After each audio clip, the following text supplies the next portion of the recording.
یاد رکھیے میری اس بات کو، یہ جو جنگ چل رہی ہے، یہ ظالم زائنس لوگ یہ کوشش کر سکتے ہیں کہ خدا نہ خواستہ، لاکھوں بار خدا نہ خواستہ، یہ مسجد اقصی اور بیت المقدس کو نقصان پہنچانا چاہتے ہیں۔ یہ ظالم لوگ مسجد اقصی کو تالا لگا دیے ہیں۔ یہ ظالم اسرائیلی حکومت آج عید مبارک کا پوسٹر ڈالتی ہے سوشل میڈیا پہ، ارے ظالموں، تم نے 70,000 فلسطینیوں کو شہید کر دیا، تم نے ہمارے اسلام کی تیسری مبارک جگہ کو تم نے اس کو قفل ڈال کے رکھ دیا، اس میں نماز پڑھنے کی اجازت نہیں۔ لوگ آج گئے تو ان پر ٹیئر گیس پھینک کر، ان کو مار کر، گولیاں چلا کر بھگا دیا گیا۔ دعا کرو مسجد اقصی اور بیت المقدس کے لیے۔ یاد رکھو، اگر کسی مسلمان کے دل میں مسجد اقصی اور بیت المقدس کا نام آ جائے اور تمہارا جسم حرارت نہیں کرے تو پھر تم کچھ کام کے نہیں ہو، تم کچھ کام کے نہیں ہو۔ یہ زائنس لوگ یہ چاہتے ہیں مسجد اقصی اور بیت المقدس کو نقصان پہنچایا جائے۔ یاد رکھو مسلمانوں، جو بادشاہ ہے، دولت مند ہے، یاد رکھو، اگر آج تمہاری زبانیں بند ہیں تو اس دن تمہاری زبانیں اللہ سے پکار کر بولیں گی کہ اقتدار پر تم تھے مگر تم نے مسجد اقصی اور بیت المقدس کے لیے منہ نہیں کھولا۔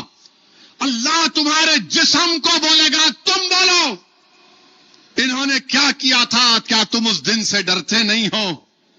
تم کیوں ڈرتے ان ظالموں سے؟ ارے یہ وہ جگہ ہے جہاں پر حشر کا میدان ہوگا، ارے وہ جگہ ہے جہاں پر میزان لگایا جائے گا، ارے یہ وہ جگہ ہے جہاں پر ہم گناہگاروں کو رسول رحمت آب کوثر کا جام انشاءاللہ اپنے مبارک ہاتھوں سے پلائیں گے۔ مسجد اقصی اور بیت المقدس عالم اسلام کو پکار پکار کر کہہ رہی ہے کہ اے محمد صلی اللہ علیہ وسلم کے امتیوں، مجھے بند کر دیا گیا ہے، تو ہم اپنی دعاؤں کے ذریعے مسجد اقصی اور فلسطین کے لیے دعا کریں۔ یہ صرف فلسطین کا مسئلہ نہیں ہے، یہ میرے دین کا مسئلہ ہے، یہ انصاف کا مسئلہ ہے، اور ہم کبھی بھی نہیں بھول سکتے، نہ مسجد اقصی کو بھولیں گے، نہ بیت المقدس کو بھولیں گے۔ ارے یہ وہ جگہ ہے جہاں پر رسول اللہ صلی اللہ علیہ وسلم نے پورے انبیاء اور رسولوں کی نماز میں امامت کی۔ یہ وہ جگہ ہے، آدم علیہ السلام سے لے کر عیسیٰ علیہ السلام تک 1,24,000 انبیاء رسول تھے۔ محمد صلی اللہ علیہ وسلم کی عظمت یہ ہے کہ جس کے نام کا صدقہ تم اور ہم کھاتے ہیں، انہوں نے ان سب کی امامت کی نماز میں۔ یہ وہ جگہ ہے کہ زمین سے لے کر عرش کا سفر وہیں سے شروع ہوا تھا۔ میرے عزیز دوستوں اور بزرگوں، بیت المقدس اور مسجد اقصی کو ہم نہیں بھولیں گے۔ یہ ظالم زائنسٹ اور ٹرمپ، ان کی سازش ایک ہی ہے کہ کسی نہ کسی طریقے سے مسجد اقصی اور بیت المقدس کو نقصان پہنچایا جائے۔ سن لو نتنیاہو اور ٹرمپ، اگر مسجد اقصی اور بیت المقدس کے تقدس کو پامال کرنے کی تم ناپاک کوشش کرو گے تو یاد رکھو، دنیا کا ایک ایک بچہ کھڑا ہو جائے گا جس کے دل میں اشہد ان لا الہ الا اللہ محمد رسول اللہ کی صدائیں گونجتی ہیں۔ اب یہ ان کی ذمہ داری ہے کہ وہ مسجد اقصی اور بیت المقدس کو اس پر کوئی آنچ آنے نہ دیں۔ یہ ظالم نتنیاہو جہنم کا کتا ہے، اور ضرور انشاءاللہ تعالی اللہ اس کا حساب کرے گا۔ ہم تو دعا کرتے ہیں کہ تو 150 سال زندہ رہے، تو تڑپے اور تو زندہ رہے۔ تو کیا جانتا ہے کہ تو نے جو ظلم ڈھایا ہے، 70,000 فلسطینیوں کو شہید کر دیا گیا۔ میرے عزیز دوستوں اور بزرگوں، اگر ملبے کو اٹھایا جائے گا غزہ کا تو 10 سال لگیں گے ملبے کو اٹھانے کے لیے۔ سرزمین دکن پر بسنے والے مسلمانوں، سرزمین ہندوستان پر بسنے والے غیور مسلمانوں، ڈرنے اور گھبرانے کی ضرورت نہیں ہے۔ فلسطین کے وہ غریب اور مظلوم ہمارے سامنے ہیں کہ ہر بچہ یتیم ہو گیا، ہر بھائی اپنے بھائی کو کھو دیا، ہر بہن اپنے بھائی کو کھو چکی، ہر بیوی بیوہ ہو چکی۔ میرے بھائی تب بھی آپ دیکھ رہے ہیں کہ ان کا ایمانی جذبہ زندہ ہے۔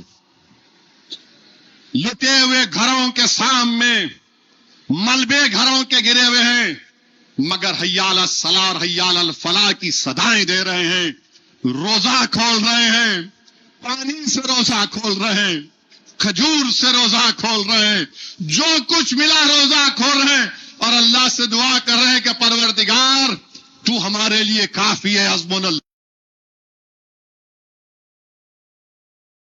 دوستوں اور بزرگوں، آج آپ دیکھتے ہیں کہ اس جنگ کی وجہ سے امریکہ اور زائنسٹ، یہ ٹرمپ اور نتنیاہو غزہ کی طرح ایران کو برباد کرنا چاہتے ہیں، اور اگر کوئی یہ سمجھ رہا ہے کہ ایران برباد ہو جائے گا تو اس کے بعد کچھ نہیں ہوگا، ترکیہ کی باری آئے گی، پورے عرب ممالک کی باری آئے گی۔ نقصان کس کا ہو رہا ہے؟ عربوں کا ہو رہا ہے، نقصان عربوں کا ہو رہا ہے۔ میرے عزیز دوستوں اور بزرگوں، ہم کثرت سے دعا کریں کہ اللہ سبحانہ و تعالیٰ اس جنگ کو ختم کر دے، اس جنگ کو ختم کر دے اللہ سبحانہ و تعالیٰ۔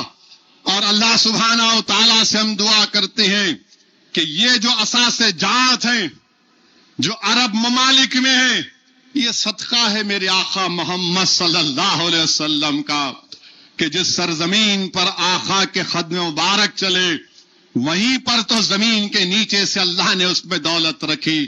آج یہ ظالم لوگ، یہ ٹرمپ کے نتنیاہو برباد کرنا چاہتی ہیں، اور ہمارے ملک کے وزیر اعظم جتنا ان کے بارے میں بولے کم ہے۔ آپ دیکھ رہے کہ پورے امریکہ اپنی فوج کو جمع کر رہا ہے، 2 ایئر کرافٹ کیریئر بھیجا دیا، 400 اپنے فائٹر جیٹس کو بھیجا دیا، اور مودی کے دوست نتنیاہو ان کو بولتے ہیں آ جاؤ نا ذرا، ان کو آنا تھا انہوں چلے گئے، اس کو آنا تھا انہوں چلے گئے، کیوں گئے؟ اور جانے کے بعد اب بول رہے ہم کو نہیں معلوم تھا ایسا ہوگا۔ آپ کو کوئی راکٹ سائنٹسٹ ہونے کی ضرورت نہیں ہے، آپ یہ جان کر گئے کہ حملہ ہوگا، آپ یہ جان کر گئے کہ امریکہ اپنے 2 ایئرکرافٹ کیریئر 400 جیٹ کو تیار کر کے رکھا تھا، آپ نکلے وہاں سے اور وہاں پر حملہ شروع ہو گیا۔ اور اب کیا ہو رہا ہے؟ اب گیس نہیں ہے، گیس نہیں ہے۔ بھارت میں 60% گیس قطر سے، سعودی عرب سے، باہر سے امپورٹ کرتے ہم، انہوں آتم نربھر بھارت بولتے، میڈ ان انڈیا سب ہے وہ۔ 60% گیس باہر سے آتی، اسٹریٹ آف ہرموز وہاں سے آتا پورا تیل، 90% تیل تو 60% تیل اور 90% گیس وہیں سے آتی۔ پہلے کیا تھا؟ لاجسٹیکل پرابلم تھا، وہ بند تھا، ابھی بھی بند ہے۔ اب کیا ہو گیا؟ پروڈکشن کا پرابلم ہو گیا۔ پہلے کیا تھا؟ نہیں کھل جائیں گا، بند ہے۔ اب کیا ہو گیا؟ اب پروڈکشن کا پرابلم ہو گیا۔ قطر کا جو گیس کا فیلڈ ہے وہاں پر بمباری ہو گئی، ایران نے کر دی۔ اب وہاں پر 8 مہینے کے بعد سے گیس کا پروڈکشن شروع ہوگا، 8 مہینے کے بعد۔ اور یہاں پہ حکومت کیا بول رہی؟ نہیں کچھ نہیں، ہمارے پاس گیس ہے۔ ارے تمہاری زبان کی گیس سے دیش پریشان ہے 11 سال سے۔ پورے چھوٹے چھوٹے دکانیں ختم ہو گئے، منڈیوں پہ جو لوگ اپنا کاروبار کرتے تھے ختم ہو گئے، ہائی وے پہ ڈھابے بند ہو گئے، مگر حکمرانوں کو، ارباب مجاز کو فکر ہی نہیں ہے، دیش کے وزیر اعظم کو۔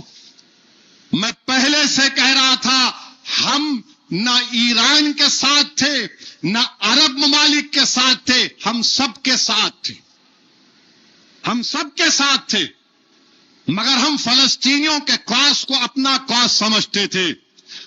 مودی نے کیا کیا؟ اپنے آپ کو ٹرمپ اور نیتنیاہو کے خانے میں جمع کر دیا. اب آپ کیا جا کر جنگ رکائیں گے؟ اگر آپ نیوٹرل ہوتے، غیر جانبدار ہوتے، تو ہو سکتا کہ آپ کی بات میں اور وزن ہوتا. میں کل سے دیکھ رہا ہوں کہ وزیر اعظم ان سے بات کر رہے ہیں، ان سے بات کر رہے ہیں، ان سے بات کر رہے ہیں. ارے کھل کے بولو نا، آپ کے جنگ غلط ہے. یہ جنگ غلط ہے، بولو آپ. ارے تم کو اگر ایران سے محبت نہیں ہے، قطر سے، سعودی عرب سے، بحرین سے، کویت سے محبت نہیں، تو کم سے کم وہ بھارت کے 1 کروڑ لوگ جو Dubai, Abu Dhabi, Ras al Khaimah, Sharjah, Doha, Kuwait, Bahrain, Saudi Arab میں 1 کروڑ لوگ بھارت کے کام کرتے ہیں. اس دیش کا 50% فارن ایکسچینج وہ لوگ کما کے بھی جاتے. مودی جی کم سے کم ان کے لیے تو بول دو آپ.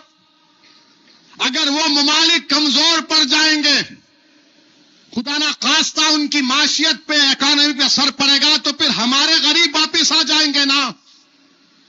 ان کا تو خیال رکھو.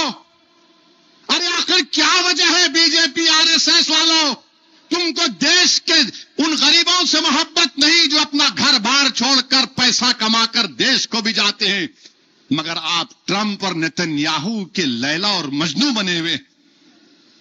آپ ان کی محبت میں گرفتار ہیں. جو غریب وہاں پر بیٹھ کر کما کر بھارت کو فارن ایکسچینج بھیجا رہا ہے، اس کی فکر ہی نہیں ہے آپ کو. جنگ تو ایک دن ختم ہوگی. جب ختم ہوگی تو وہ دیش کیا کریں گے؟ نہیں ہمارے پہ بہت خرچہ ہوگا.